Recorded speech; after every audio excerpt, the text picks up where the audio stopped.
Gubernur Jawa Barat, Deddy Mulyadi, menjemput 12 warganya yang diduga menjadi korban tindak pidana perdagangan orang atau TPPO di Maumere, Kabupaten Sika, Nusa Tenggara Timur.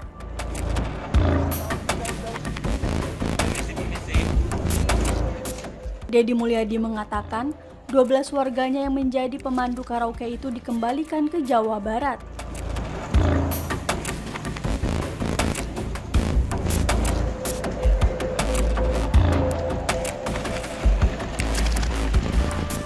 Nantinya para korban akan diberangkatkan ke Maumere jika diperlukan untuk kebutuhan penanganan kasus tersebut.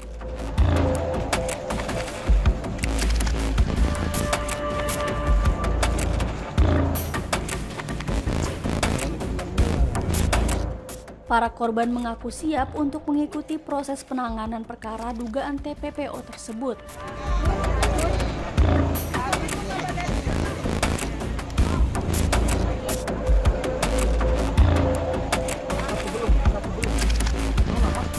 Deddy Mulyadi memastikan pemerintah Provinsi Jawa Barat siap memberikan pendampingan hukum sampai masalah dugaan TPPO itu selesai.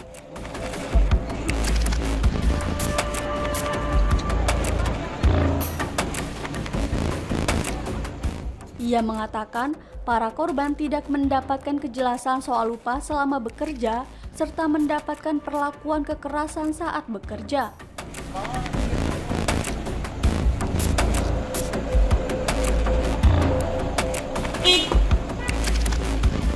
Deddy Mulyadi berharap kasus dugaan TPPO yang melibatkan warganya diproses secara transparan.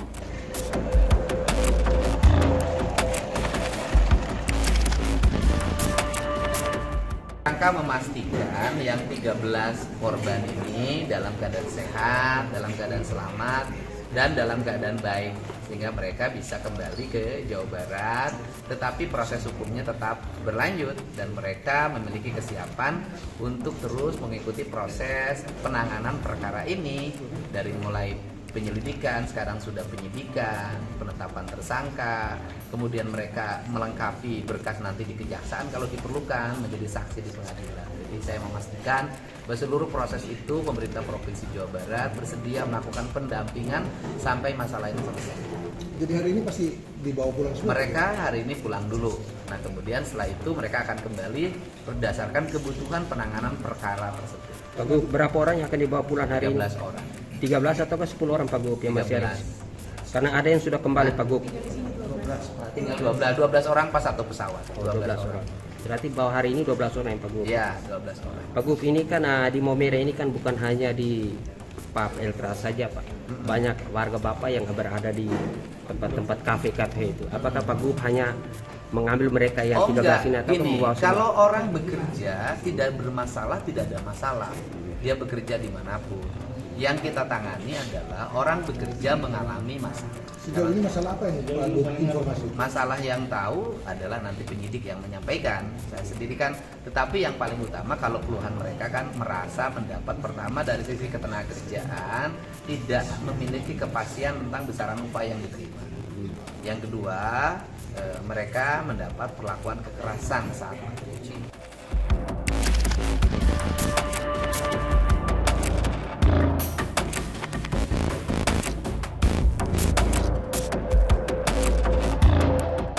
Sementara itu, Kapolres Sika AKBP Bambang Supeno mengatakan pihaknya telah memeriksa 13 saksi dalam kasus tersebut.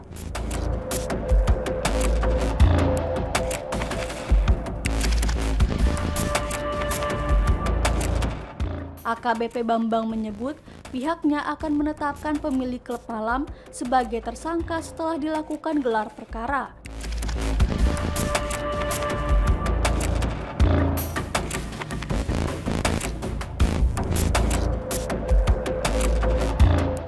Sebagai informasi, kasus tersebut berawal saat salah satu korban meminta perlindungan kepada seorang suster.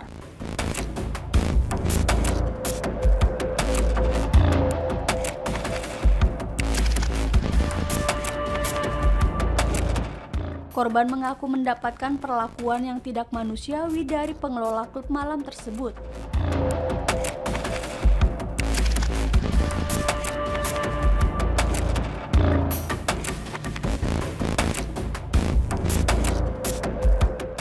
12 orang ini prosesnya gimana Pak? Ya, nanti pada saat mereka dibutuhkan untuk diminta tambahan BAP segala macam, kemudian pada saat sidang nanti untuk saksi, mereka siap bertanggung jawab Pak Gubernur untuk menghadirkan kembali mereka di sidang. Kasus penanganan kasus selanjutnya sudah tetapkan tersangka atau seperti apa? Hari ini kita akan gelar perkara untuk penetapan tersangka. Soal panggilan hari ini Novi itu apa bisa ditunda kalau memang dia pulang? Panggilan Novi. Untuk Novi ada pemeriksaan soal kasus yang dilaporkan Janin itu. Pemilik janin yang dikubur. Oh itu beda proses hukum. Nanti kita tindakan lanjuti. Berapa saksi yang diperiksa? Berapa saksi yang diperiksa kemudian? Dalam kasus ini berapa orang yang diperiksa? Ada 13. Sudah diperiksa. Sudah. Termasuk dengan pemilik. Ya sudah. Hari ini dibawa pulang berapa Pak? Ada 12. Karena yang satu kan sudah pulang mendahului. Dan ini tidak menghambat proses hukum ya Pak? Enggak ada. Proses sudah lancar. Ada kemungkinan intervensi dari pihak luar? Untuk sementara tidak ada. Dan pasti tidak ada terus Pak Polisi. Mudah-mudahan tidak ada. Kita tegak lurus. Ya proses.